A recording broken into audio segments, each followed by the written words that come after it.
matéria. Então você tem a primeira unidade, e Epístola aos Hebreus. Então nós hoje, irmão, vamos ler da página 15 a 55, se for possível, tá? Senão nós vamos dividir essa unidade, que é a primeira, em duas partes. Aí nós fazemos essa semana, na próxima a gente continua. Então abrindo aqui na apresentação, página 7. João Poleno é quem? Fundador do IBAD. Do IBAD. Aqui está escrito assim: em 15 de outubro de 1958, começava a tomar forma o sonho e a visão dada por Deus aos missionários João Polenda e a sua esposa, que é Ruth Dório Lemos. Observe aqui, irmão, que o sobrenome dela não casa com o sobrenome dele. Sim. Porque antigamente era prerrogativo usar o nome da mulher, né? Até nos filhos. Tá bom? Depois que a lei ela veio aquele negócio de botar a paternidade sempre no final, né, do nome. Hoje em dia mudou tudo de novo. Essas coisas vão sempre mudando, tá? Hoje em dia é livre. Se você quiser mudar seu nome de nascença, você pode mudar, tá? Seu sobrenome. Antigamente não tinha isso não, tá? Finalzinho tinha que ter o nome do pai. Geralmente o que saía era o nome do avô por parte materna. Então aqui, esse casal, ele não tinha sido o sobrenome na esposa, né? Não aparece, né, o sobrenome dele. Tá bom? Então aí, porque isso vai ter uma dúvida no irmão. Eles eram casados mesmo? Está entendendo, irmão? Só para você aprender também a raciocinar. O seminarista, ele é diferente, como o irmão estava dizendo aqui. O pastor estava dizendo assim. O seminarista, ao sentar no banco, ele tem a mente diferente do irmão que senta na congregação. Ele vai abordar vários assim, temas, várias nuances daquele assunto, que às vezes se abordar na igreja, assim, muitas pessoas assim, que não têm certo conhecimento, vão se escandalizar. Tá bom? É por isso que a gente vai estudar a carta aos Hebreus. E eles casaram fora do Brasil também, né? Eu aqui não tenho grande informação,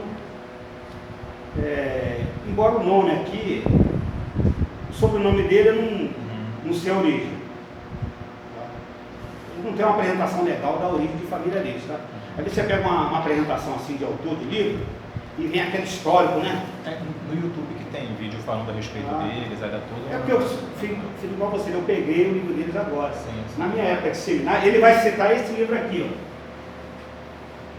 Na minha época era esse aqui, a gente lia. O Trier que era o autor desse livro, entendeu, irmão? Aí você tem uma diferença aqui, ó. Da leitura desse livro, que é pequena, em relação a isso aqui. Esse aqui é o livro todo. Sei. Tá entendendo? Se vocês quiserem dar uma olhadinha, vocês podem olhar. Tá?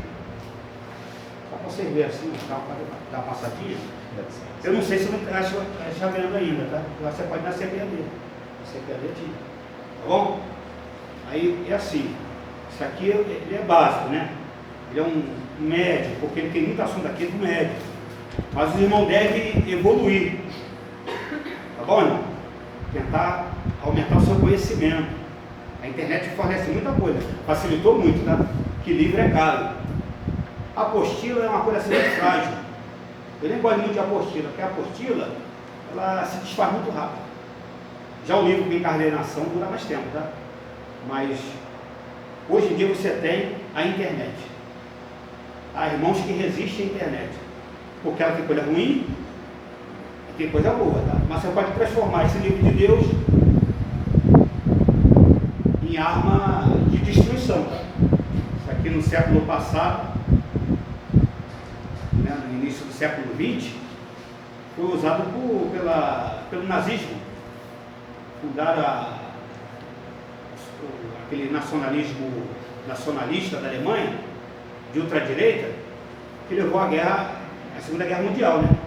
E vocês sabem que a igreja luterana ela foi transformada na igreja nazista. Você não sabe disso? Não. Justificava a morte até do judeu, né? Esses 6 milhões, né, de judeu, que é conhecido como Holocausto, se justificar dizendo que eles mataram Cristo, né? E fizeram um montão de alteração, tá? Na própria Bíblia, interpretando de forma errônea. Mas muitos dentro da igreja que se revoltaram contra isso foram até a morte, pararam no campo de concentração. Tá bom? Junto com o polonês e outros mais, tá? Mas vamos não sair do foco aqui, senão acaba saindo do foco, né? Vamos lá. Então, aqui está dizendo que o curso tem 24 livros. Tá bom? Aqui diz onde ele se graduou. Tudo bem. Vamos para a página 9. Aqui está dizendo como é que se deve estudar à distância. Como a maioria está começando hoje, né? Você não, né? Mas você está começando hoje, né? Não. Ah, já? Ah, tá. Então essa parte eu posso pular, né? Pode. Ah, tá. Eu estou pensando que os irmãos estão começando agora. Quase 2 anos já. Já? Todos vocês? Ele não, vai. A irmã também? Também. Ah, tá bom. Peraí. Eu entendi que ia iniciar hoje essa turma. Então vamos lá, introdução na página 13. Neste livro estudaremos a epístola aos Hebreus. O que é epístola, irmãos? Eu vou muito ensinar questionando, tá? Você pergunta para ter resposta, mas a sua resposta é meio caminho da pergunta. Respondida já. O que é epístola? Carta. Ou missiva, né? Então você tem aqui a carta aos Hebreus. Nós vamos estudar também a epístola geral de Tiago, 1ª e 2ª Pedro, 1ª, 2ª e 3ª João, e a epístola de Judas. Então você vai ter essas cartas, essa missiva, e sabendo o seguinte, que hoje nós vamos concentrar na carta aos Hebreus.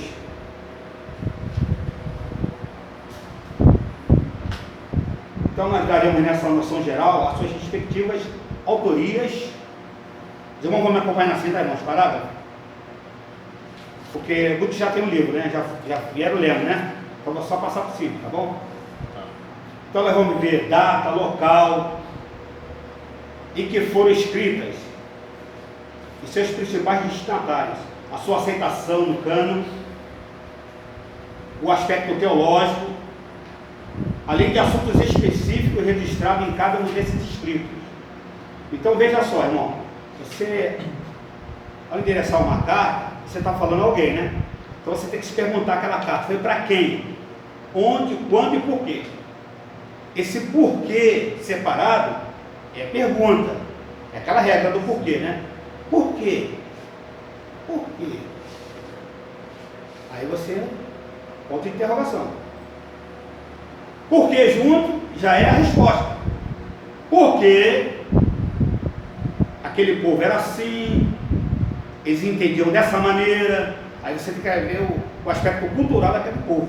Como é que aquele povo vai responder aquela carta? É uma comunicação. Mensagem escrita é comunicação. Então você tem que entender aquele povo. Onde, quando e por quê. E fazer essas perguntas, tá? E tentar responder. Tá bom? Tem que dominar. Domina.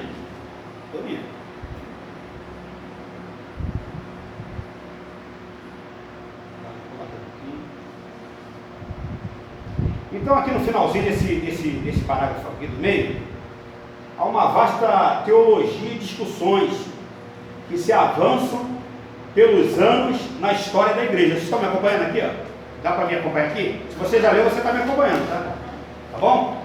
Então, na verdade, irmão, para canonizar um escrito, o que é o cânon? Você já deve saber, né? Porque já está mais tempo, sabe? Foram os livros escolhidos para compor. Imagina aqui esse tripé, ele sendo uma vara de medir. Então você tem uma vara aqui.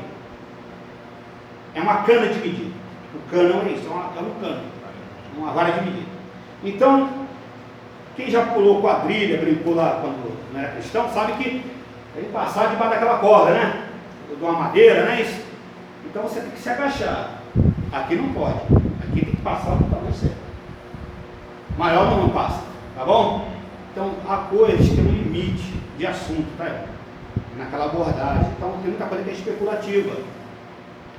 Tá? Assuntos, por exemplo, eu vou falar Melquisedeque. Quando você entrar na internet, sobre Melquisedeque é um monte de informação, tá? Então, nós não vamos falar sobre, será que Melquisedeque era Hermes Trismegisto? Isso é coisa de internet, não é isso? Porque está associado aqui a outras vertentes, de outras culturas, religiões. Então nós não vamos abordar nada disso, tá? Se o irmão tiver uma dúvida, fizer uma pergunta, eu vou fazer de tudo para poder responder, tá? Porque o teólogo, irmão, é aquele que estuda. Ele estuda a Deus e todo questionamento que orbita em torno. Tá? Você não pode fugir de uma pergunta. Que pergunta quer saber? Então você tem que se preparar para no futuro, quando alguém te fizer uma pergunta, você não ser a pessoa grossa com aquela pessoa. Às vezes a pessoa está fazendo uma pergunta até boba. Aí você não vai ser uma pessoa rompante com aquela pessoa. Você vai ser manso. Você vai ser humilde para responder. Estão me entendendo? Porque você precisa de humildade para responder bem as pessoas. Mesmo você sabendo muito, você pode ser um grande cabidal, um grande conhecedor. Só que você não pode responder mal às pessoas. Porque se ela pergunta, ela tem dúvida. Você está aqui para tirar a dúvida das pessoas. Se Deus te deu esse ministério, que é o da palavra, do conhecimento bíblico, é para você tirar a dúvida e não responder mal. Tipo aquele versículo, né? As coisas ocultas são para Deus. Não, você tem que se preparar para explicar todas as coisas reveladas de Deus. Porque a maioria não domina a espada. A falta de conhecimento é que trava o entendimento.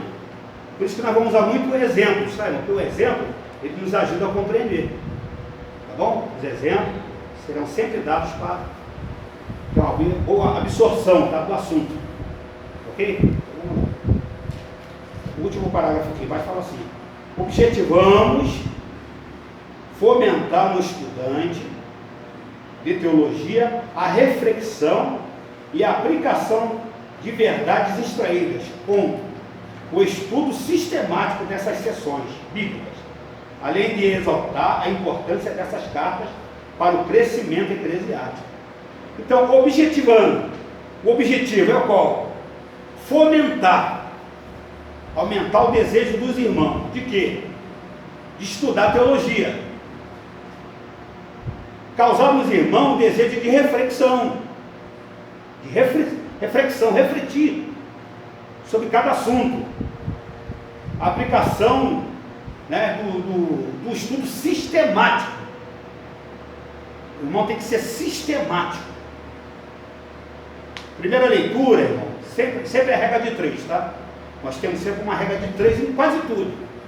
Por exemplo, o ser humano, ele fica até 3 minutos sem respirar. Depois disso, só quem teve treinamento de marinha, né, para mergulho, vai ficar 5 minutos. Se você trabalhar a respiração 3 minutos, provavelmente você não vai aguentar, fica aos 3 minutos. Para passar dos 3 minutos, tem que ter treinamento, porque 3 minutos é o tempo que você aguenta sem respirar. 3 dias sem beber água. E 3 semanas sem comida. Depois disso, o corpo vai falecer, tá? Você vai falecer. E também na memorização, você vai precisar dessa regra. Uma primeira leitura, despreocupada, para saber o assunto. Uma segunda leitura, irmão, aí você vai se acompanhar de um dicionário, de um livro, de um tratado teológico. Tá ok? É necessário que você aprenda a regra de 3 nisso também. Primeira vez, uma leitura despreocupada. Leia, sem se preocupar com as palavras, com sentido total, tá bom? Já na segunda leitura, vai começar a esmiuçar. Você vai ter que começar a se aprofundar no sentido até das palavras, tá? Sendo que aqui o livro aconselha você a primeiro se orientar pelo texto total ali, tá? Na argumentação total, você entender a mente do autor do livro, a visão que ele tem. Então você tem que ler tudo e seguir os passos dele. Agora, irmão, a terceira leitura é aquela leitura que você já faz assim, juntando tudo, tá? Reunindo tudo. Em várias, assim, camadas de conhecimento, você vai tentar reunir tudo. Então, a regra de 3 é isso aí, tá? Primeira, segunda e terceira leitura. Tá bom?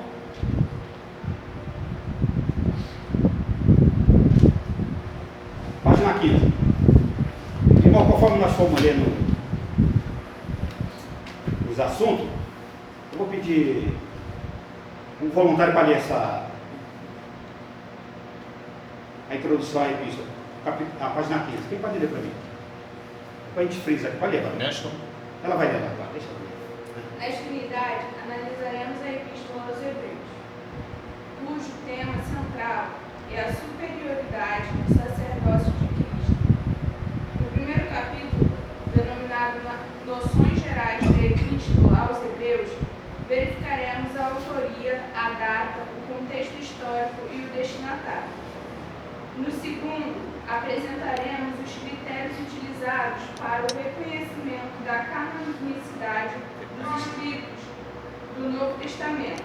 E em seguida, como esses critérios foram aplicados na Epístola aos Hebreus para ser considerado como inspirado. No terceiro capítulo, estudaremos o conteúdo e o objetivo da Epístola. No quarto, faremos uma abordagem sobre os principais temas teológicos existentes na Epístola aos Hebreus. E no quinto capítulo, discutiremos a questão da superioridade do sacerdócio de Cristo em comparação à instituição sacerdotal araônica, seus ritos e caracteres. Então, irmão, nós vamos fazer essa leitura dessa unidade em 5 capítulos, sabe? Então, vamos para o primeiro capítulo, Noções Gerais da Epístola aos Hebreus. Então, irmão, nós vamos iniciar na página 17 dizendo assim: a Epístola aos Hebreus, texto de autoria desconhecida. Não há ninguém que possa afirmar com veemência quem é o autor. Sabemos que sempre por trás há uma mente mais elevada, que é o Espírito Santo. Tá, irmão? Tanto que eu convido vocês a pegar um dicionário da língua portuguesa e abrir na palavra mente. Você vai ver a sua correspondência com o Espírito. O Espírito de Deus é a mente de Deus, tá?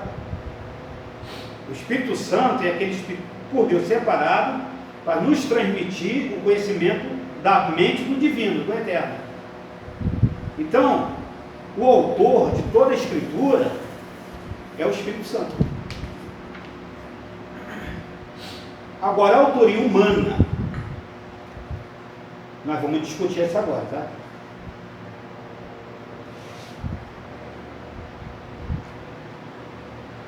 Então nós estamos aqui, como vocês já leram, né? Nessa introdução. Quem são os destinatários da epístola?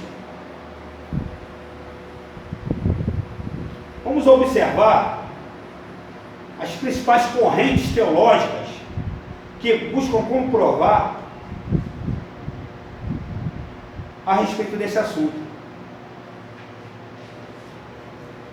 Vamos tentar ver. São várias correntes que vai tentar afirmar. Ora vão dizer que é quem? O autor. Então vamos aqui, autoria. Ainda não há consenso acerca da autoria da Epístola aos Hebreus, apesar dos estudos desenvolvidos e dos constantes debates teológicos. Olha só, até hoje a discussão. Você também pode entrar nessa discussão, tá? Você não precisa ficar passivo, seja ativo, porque até eu peço isso, tá, irmão? Para quem eu já ensinei, eu peço que a pessoa se entrose mesmo, tá? Questione, argumente, mostre que você está interessado. Eu vou gostar de ver o aluno interessado, tá, irmão? Aí se ele fica apático, ali, eu não sei se ele está absorvendo, é que eu não estou alcançando ele. Aí eu me acho culpado, tá entendendo? De não estar conseguindo alcançar a mente do irmão. De repente eu estou usando palavras assim, que ele não está entendendo. Então, se você participa, eu fico sabendo que eu estou, tá vendo? Trocando ideia com você. Que aqui é uma troca de conhecimento, tá? Troca de ideia. Então vamos lá. Esses debates tiveram início com os pais da igreja no século I. Você pode ir frisando isso aqui, tá, irmão? Se você tiver essas canetinhas coloridas, você vai frisando esses destaques que eu estou dando, tá? Na leitura. Se não for ler todo o livro assim aqui hoje, não vai dar tempo. Não dá tempo, tá? Eu vou ficar pulando, sabendo que os irmãos já leram a Bíblia, a carta aos Hebreus, e também já leram o capítulo. Eu vou frisar os pontos, tá? Então nós temos aqui nesse primeiro século o testemunho de Flávio Clemente, Tito Flávio Clemente.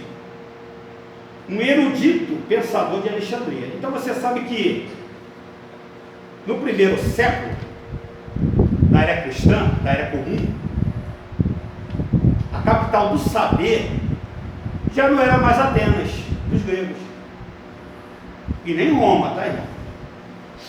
Roma era a capital do império, mas nunca foi do conhecimento. Agora, em termos de legislação jurídica, nós devemos ao romano, tá? Agora, na Grécia, que é o berço do pensador, dos filósofos, já não está mais ali o núcleo do conhecimento, no primeiro século. O núcleo do conhecimento no Mediterrâneo, né, era conhecido como Mare Nostrum, né, o Mar Romano, era a cidade de Alexandria. Onde ela ficava? Essa cidade. Houve várias cidades com esse nome, tá? Em homenagem a Alexandre o Grande, Alexandre Magno, que o professor estava falando aqui, né? É isso? Falou até dos generais dele, né? E um deles é quem? Ptolomeu. Ele fica com a parte do Egito. E uma das cidades portuárias principal, que é onde vai escoar toda a produção agrícola do Egito, é Alexandria. E lá vai ter uma das 7 maravilhas do mundo, que é o farol de Alexandria. Vocês observam que ali havia a maior biblioteca daquele tempo. Tá bom, irmão? Eu não diria nos nossos dias, né? Porque hoje em dia a informação é muito maior e há muitos livros. Mas na época, a maior coleção de saber estava nessa biblioteca. Que ela foi destruída, tá, irmão? Ela tem umas 3 destruições, até chegou a não existir mais. Mas o conhecimento dela foi passado por muitas pessoas. Se muita coisa foi preservada, hoje em dia se dá essa notoriedade aos árabes, tá? Muito do conhecimento, principalmente de matemática e de ciência, do conhecimento do corpo humano, astrologia, essas coisas todas, vai chegar através dos árabes. Astrologia no sentido de astronomia, tá? Astrologia no sentido assim, mítico, não tem valor para nós, tá? Mas o lado astronômico tem, tá bom? Agora, esse erudito, o que é o erudito? Uma pessoa que tem muita erudição, é uma pessoa que tem muito conhecimento. Então esse erudito, Tito Flávio Clemente, aí você pode, irmão, entrar nesses sites de pesquisa da internet, Wikipedia, né? Uns falam Wikipedia, uns falam Wikipedia, não sei qual certo. Wikipedia. Se você entrar lá, você vai ter essas informações, tá? Porque isso aqui é bem básico mesmo, tá?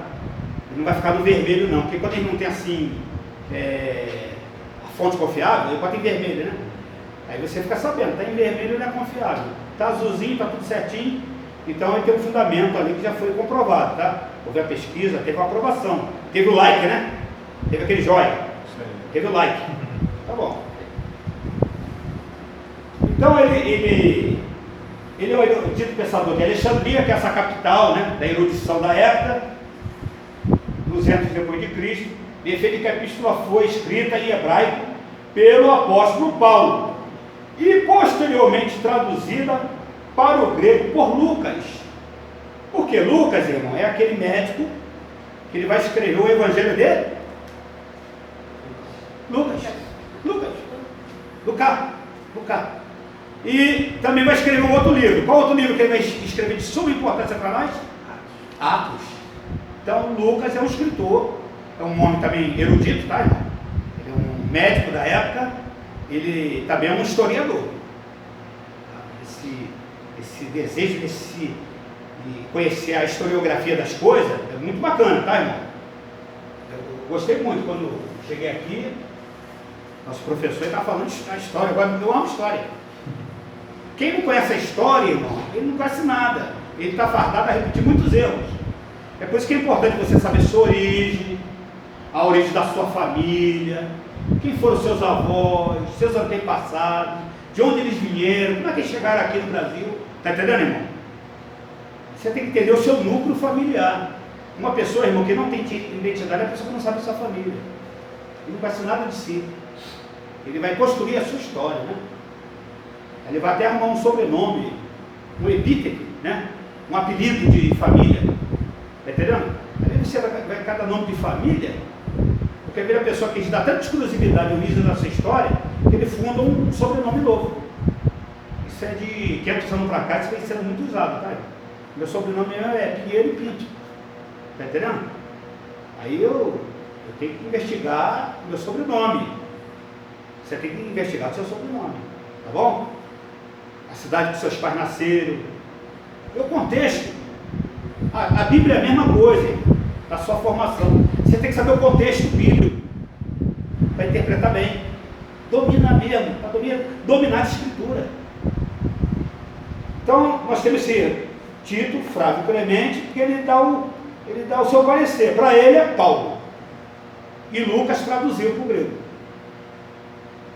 Ficou bem claro isso, né? Aí um outro segredo que eu vou passar para os irmãos, quando o irmão estiver iniciando essa leitura, vá direto no questionário para poupar tempo. Aí você dá uma lidinha, vamos abrir na página. Para quem tem pouco tempo, tá, irmão? Tudo é corrido hoje em dia. Você já vai na página dos exercícios, página 183. Nós vamos ler naquela página e vamos dar na resposta, tá? Aproveitando o questionário. E na primeira aqui, nós estamos no primeiro capítulo, sobre noções gerais de epístola.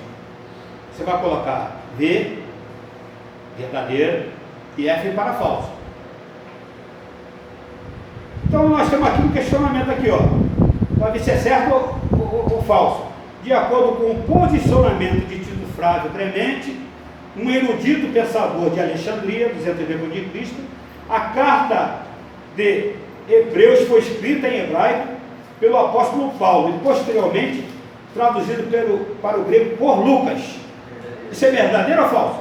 Verdadeiro. Está vendo? Eu, ao mesmo tempo que eu estou fazendo a leitura, eu antes faço a leitura da pergunta, porque aqui para frente vai ter mais.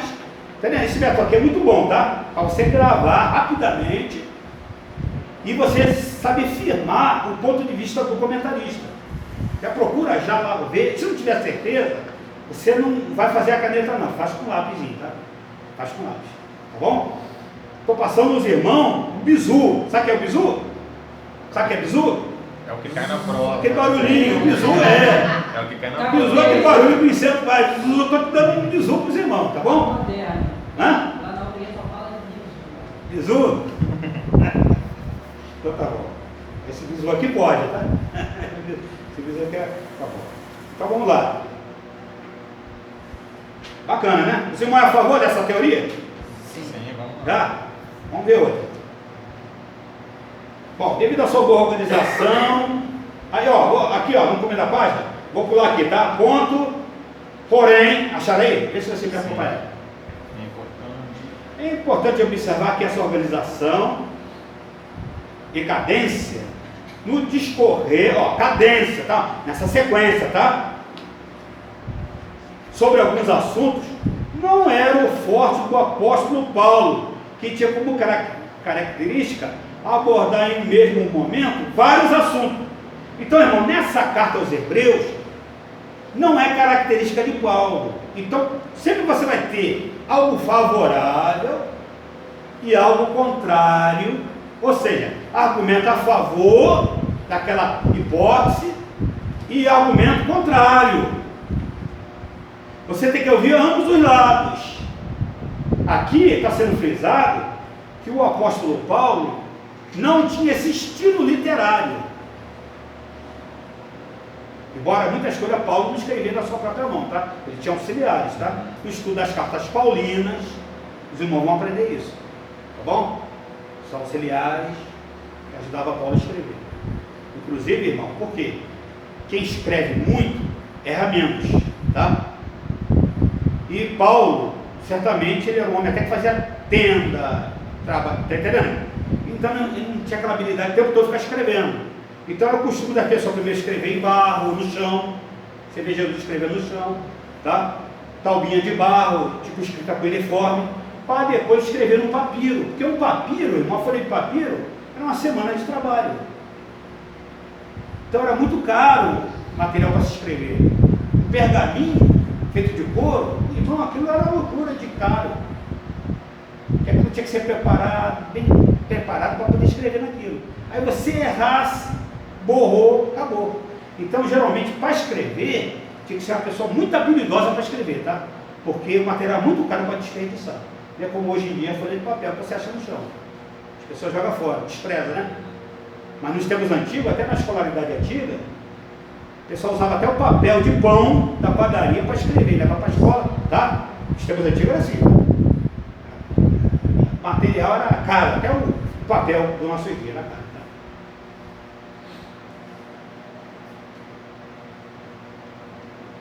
Vamos lá.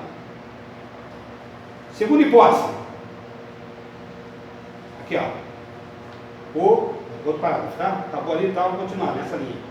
O segundo posicionamento baseia-se em Lutero. Outro ponto aqui, irmão. Deixa eu explicar para os irmãos, tá? Para a gente falar de século, do ano 0, por volta ali de 5 a.C., tá bom? Seria o certo. Mas digamos, ano 0. Né? Foi estabelecido, ano 0. Até o ano 99 é qual século? Primeiro século.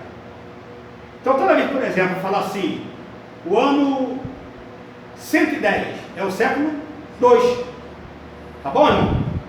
Nós estamos no ano de 1900 ou não? 2019. Ah, 2019. Estamos em que século? 20? 21. Isso aí. Porque nós já caminhamos em outra casa. Tá bom? Aí tem que respeitar as casas centesimais. Tá? E agora já está em milésimo, né? Tá bom? Então nós estamos no século 21. Senão a pessoa se confunde, tá? Lutero, ele é de qual século, mais ou menos? Século... 200 depois de Cristo? Não. Século, ele é da Reforma. Ele é o nosso reformista. 1500, né? 16. Século 16. 16. Século 16. Tá entendendo? Só para o irmão aprender a entender o período da história, tá? Você tem que saber se situar ele naquela época. Cada período é muito importante, tá? Aí, inclusive, a região do mundo. Por exemplo, você está lidando aqui na idade, final da Idade Média, né? Praticamente, isso? A Idade Média acabou em 1400 e pouco, não foi? Então, aí está iniciando a Idade Moderna. Tá entendendo? Aí tem que ficar de olho nisso aí. Qualquer coisa você pode me corrigir, tá? Então o ano aqui é de 1517. Lutero, ele diz que foi Apolo. Quem é Apolo? Quem é Apolo? Quem é Apolo? Ele é um discípulo de Priscila e Áquila, né? Ele já vai chegar ensinando, mas ele tem um ponto de vista do batismo de João Batista. Ele veio de Alexandria. Provavelmente, por ele também ser muito erudito, ele era um judeu helenizado. O que é um judeu helenizado, irmão? Cultura grega. É um judeu que saiu da cercania de Israel. Então ele vai ter o contato com a cultura grega. Quer ver uma coisa? O Galileu, o povo da Galileia, ele era menosprezado pelo judeu da capital. Por isso que às vezes você vai entender assim, ó. Ah, o judeu, na catedral falar, o judeu, né? O judeu é isso, né? Isso é uma falta de compreensão. O judeu da capital é uma coisa, mas como Jesus, que era da Galileia, também era judeu, da linhagem de Davi. É tudo judeu, tá entendendo, irmão? Só que o judeu da Galileia, ele tinha muito contato com o comércio feito dentro da Galileia. Então havia muito choque de cultura na Galileia, tá? Você não pensa que a Galileia era um lugar abandonado, não. Tá bom? Abaixo do lago da Galileia, quem fala mar da Galileia, mas é um lago, tá entendendo? Ali havia uma confluência de muita cultura. Ali é um entrocamento de passagem de caravanas. Pode vir alguma coisa boa de Nazaré? É assim que lê? Porque estava sob influência de várias coisas. Não tinha aquela pureza totalmente, entendeu? Do círculo judaico, né? Da capital. Aquela cultura ali, entendeu? É igual o regionalismo do Brasil. Você vai em cada região do Brasil, você tem uma cultura diferente. O gaúcho no sul é de um jeito, o nordestino é de outro, o centro-oeste é de outro, o sudeste nosso é totalmente diferente, tá? Então o que acontece? O judeu helenizado é o que está fora de Israel, numa diáspora. primeira diáspora foi ainda na época da divisão do Reino do Norte e do Sul, né? Reino do Norte e do Sul. Depois que ele foi conquistado o Reino do Norte, quem foi que dominou o Reino do Norte? Foi o Império Assírio. Dispersou eles, as tribos do Norte. Muitos elementos de família dessas tribos foram para dentro da Judéia. Então agora todo mundo é tratado como judeu, tá? Mas entenda que o judeu, ele, para falar a verdade, ele quase nem se mistura. Eles praticavam uma coisa chamada endogamia. Endogamia. O que é endogamia? Só casa dentro daquele grupo. E são endogâmicos. Casa entre parentes e amigos da mesma tribo. Tá bom? Eles praticam endogamia. Então, o que acontece? O judeu helenizado, ele vai absorver muito das culturas helênicas, cultura dos helenos. Quem são os helenos? Os gregos. Os helenos não se conhecem como gregos, eles se conhecem como helenos. São chamados gregos pelos romanos, tá? Porque até os próprios romanos, eles se acham sendo fundados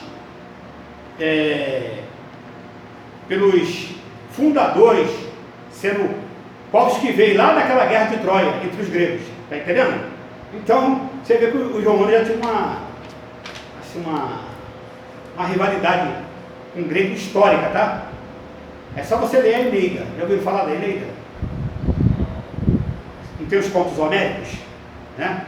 Você tem a Eneida que conta sobre a fundação do Roma. Aí, se você quiser pesquisar um pouquinho, tá?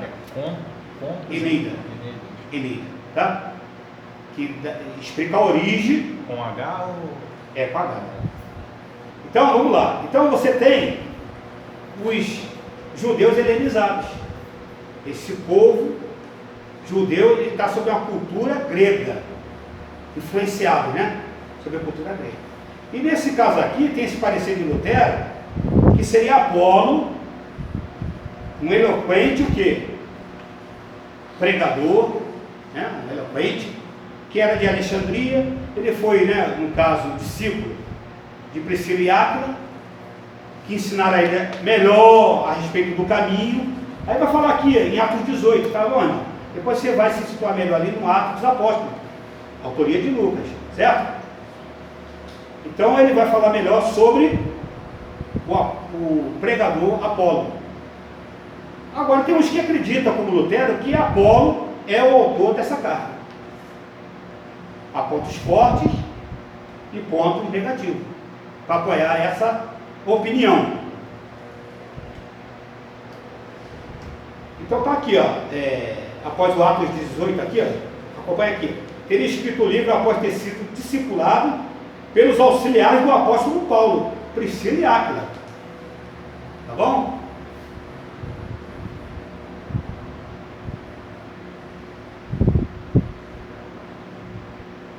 Agora, quem apoia essa interpretação é filho de Alexandria. Aí você pode fazer aquela pesquisa, tá? Desses filósofos, desses pensadores, desses eruditos. No caso desses conhecedores assim, um profundo de saber, você tem aqueles pós-socráticos, tá bom? Você tem um pré-socrático, você vai estudar filosofia, você vai estudar o pré-socrático e os pós-socráticos. No caso aqui, todos esses são depois do primeiro século, tá bom? E esse que vai apoiar essa interpretação é filho de Alexandria.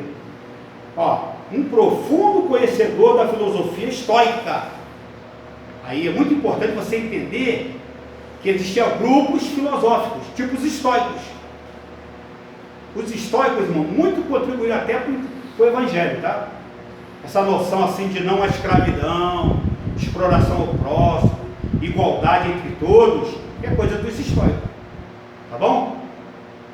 Então não vamos falar hoje deles, mas deixa que os irmãos fazem essa pesquisa, tá bom? Aí, de vez em quando eu aqui na igreja eu falo sobre essas coisas, tá? Tem irmão que não gosta, né? Mas está na Bíblia lá, os estoicos, né? Paulo teve um encontro com eles, né? Um aerópago. Lá era um lugar de debate, né? Um lugar de Assembleia Pública, ele teve adiante lá dos deputados da cidade, tá bom? E havia um grupo, partidos de históricos, né? E epicureus, que eram os principais grupos de pensadores da época. Então, Paulo, ele veio com uma nova doutrina. Eles queriam saber melhor de Paulo. Então, Paulo fez para mim, é o maior discurso de Paulo. Paulo, discurso na Europa. Entendeu? Que era você ser chamado hoje em dia para pregar na Casa Branca, né? Tá entendendo? Você foi chamado para falar lá na Casa Branca, né? No quintal da Casa Branca, lá, tá o palanque para você falar. Poxa, era a situação de Paulo aqui. Vamos lá para aquelas perguntas? Aproveitando. Pergunta 2.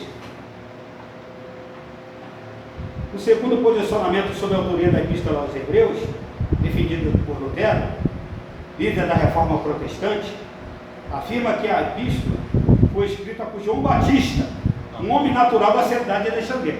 Correto isso aqui? Por que está errado isso aqui? Não é João, é Apolo, né? Apolo. E, inclusive, né, o Apolo, né, faz menção a uma divindade do panteão romano, grego-romano, tá? Tá bom? Que era a representação do sol. Tá bom? Inclusive, você vai ter essa matéria apologética. Porque você tem que saber defender o Evangelho. Você tem que ter argumentação. Você não pode descer de paraquedas no meio da discussão, dar um montão de tiro a erro e sair da conversa, não. Quem quer ganhar no grito as coisas, irmão, não merece nem ser ouvido. Tá bom? Já viu essas pessoas? Não, já viu essas pessoas? Não, é porque eu não posso me estudar, não, mas eu, graças a Deus, estou me esforçando. Irmão, Às vezes eu sinto situações assim como o irmão está falando. Vai legal. Ó, tem situação constrangedora. Essa daqui, irmão, vai ficar com uma anedota, né? Jesus mandou parar a bola. É parábola, mas a leitura é errada, né? Ou tipo aquela, Jesus foi casado. Sabe dessa? Que o irmão chegou na igreja e falou assim: irmão, Jesus sofreu, mas quem mais sofreu foi a mulher dele. Aí todo mundo, Jesus foi casado. É a mulher adultera. Aí tá aqui, irmão. E pegaram túnica e cortaram e botaram em pedaço. Tá entendendo? Ou então, esse eu vi pessoalmente a pessoa pregar. A cerca que cercava os que seguiam a Jesus. Entenderam agora? Então aí você vai ver essa escolha esdrúxula, né? Esquisita. Tá entendendo, irmão? Então, para você fugir desse embaraço, você tem que se preparar melhor para servir a Deus melhor. Tá bom? Serve a Deus melhor, quem se prepara melhor. Aí como Deus vai nos enviar? Você não é preparado, né? Deus prepara e leva, tá, irmão? Deus prepara e leva, mas ele vai te enquadrar naquilo que é necessário. Professor, teve até um caso que apareceu no jornal, não sei se o senhor chegou a ver, sobre falava o pastor, ele tinha dormido com tido relação, né, sexual com um membro da igreja dele, porque ele foi ler lá em Oséias que era para tomar uma mulher e adulterar. E adultera. Ele leu o versículo, toma uma mulher de prostituição e adultera. E na verdade é adúltera. Aí, irmão, ele teve relação sexual com essa mulher que era da igreja dele. E aí o próprio repórter, quando fez essa entrevista, falou: mas o pastor aqui está escrito uma mulher adúltera e não adulterar com essa mulher. Aí ele ficou.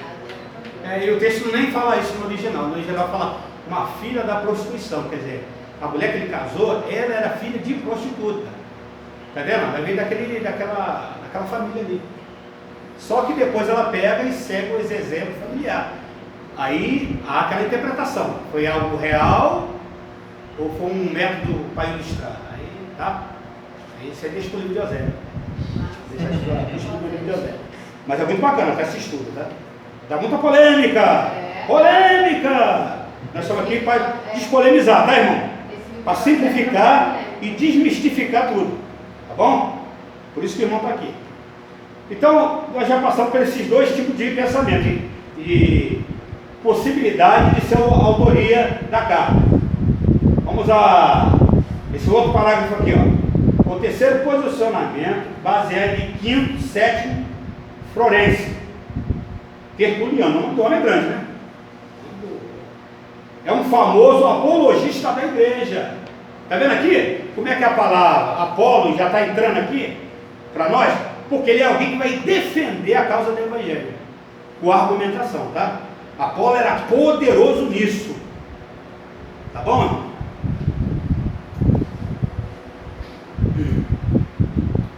Vamos lá. Também 200 depois de Cristo, tá? 200 depois de Cristo é qual século?